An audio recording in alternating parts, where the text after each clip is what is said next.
le mot tout dans le texte. Quand tout est déterminant, il est variable, je le reconnais parce qu'il est placé à gauche d'un nom avec lequel il s'accorde en genre et en nombre. Ici, il est combiné avec un autre déterminant. Je le constate parce que j'ai toute sa passion.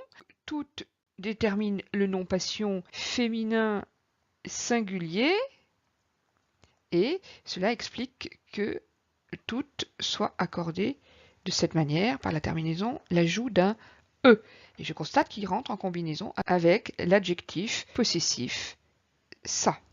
Toutes les deux, toutes déterminent de, ici qui est employé en pronom, détermine de, en combinaison avec l'article défini les. Il s'agit ici des deux mains, main féminin pluriel, d'où cette terminaison de toutes, ES. J'ai pris le féminin singulier pour la première occurrence et toutes écrit ainsi pour le deuxième emploi. Quand tout est adverbe, il modifie à ce moment-là le sens d'un adjectif ici, entier, tout entier, et à ce moment-là, il est invariable. Son être tout entier, ici, tout TOUT n'est absolument pas un masculin singulier parce que être est masculin singulier et d'ailleurs entier le montre bien, mais tout ici révèle un non-accord.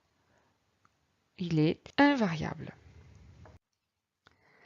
Les noms féminins en T, quoique féminins, quoique j'ai envie de mettre un E, s'écrivent T, E accent aigu. Nous avons un seul emploi dans le texte, c'est les extrémités, extrémités, T, E accent aigu et S puisqu'il est précédé d'un déterminant féminin pluriel. Attention aux exceptions, dicter, jeter, monter, pâter, porter et tous les noms exprimant un contenu comme brouetter, pelleter ou encore l'espace d'une nuit, nuitée, mot moderne.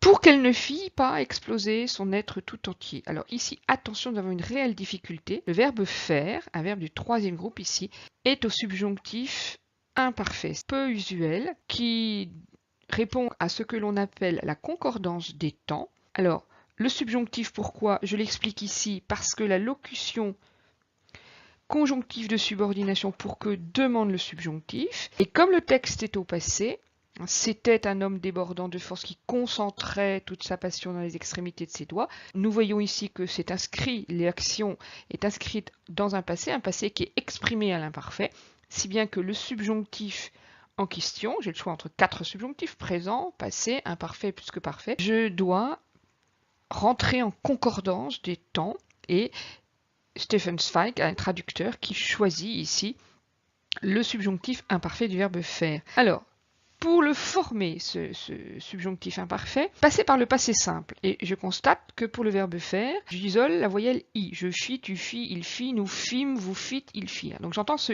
i. Et une fois que j'ai la voyelle isolée, je rajoute les terminaisons 2 SE, 2 SES, accent circonflexe T, 2 SIONS, 2 SIEZ, 2 SENT. Vous avez bien compris que ce sont des désinences extrêmement lourdes, surchargées, peu employées, mais la troisième personne du singulier reste encore employée et usitée. Alors attention, d'un point de vue phonétique, ça ne doit pas être confondu avec ce passé simple qui se prononce de la même manière.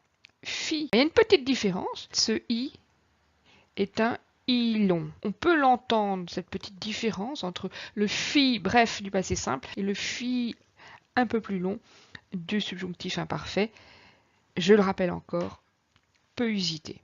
C devant un nom, dois-je l'écrire SES ou CES? CCES ne doit pas être confondu avec CSES.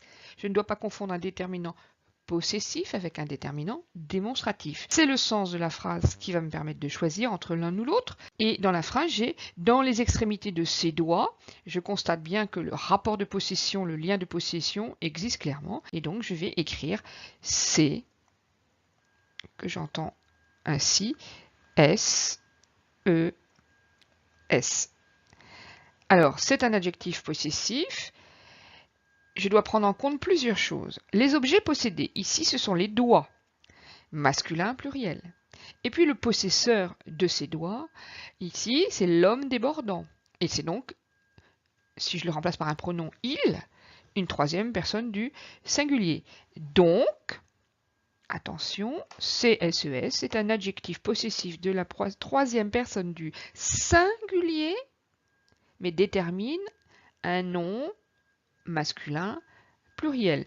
Je rappelle ici les différents déterminants possessifs, masculin singulier selon leur personne, mon, ton, son, notre, votre, leur, féminin singulier, ma, ta, sa, notre, votre, leur, et pluriel, que ce soit masculin, que ce soit féminin, mes, tes, ses, nos, vos, leurs. Je constate bien que dans les deux premiers cas, le déterminant leur détermine un nom singulier, d'où leur LEUR, alors que dans le dernier cas, leur détermine un nom pluriel, d'où ce leur LEURS.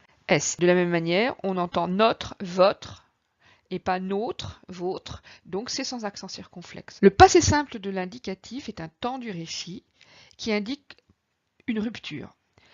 En tout cas, dans le texte, c'est le cas. Tout le texte est au passé, mais le début du texte est à l'imparfait. Et ensuite, et maintenant, à la seconde où, on voit bien cette rupture emmenée par cette expression à la seconde où, on voit bien qu'il y a rupture.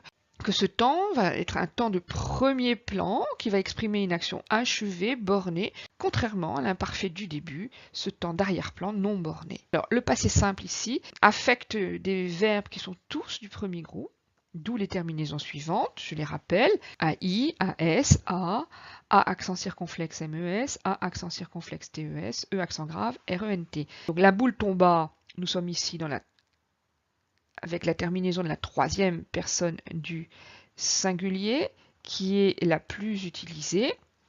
Et puis, se séparèrent, tombèrent, ici, E accent grave RENT, nous avons affaire à la troisième personne du pluriel.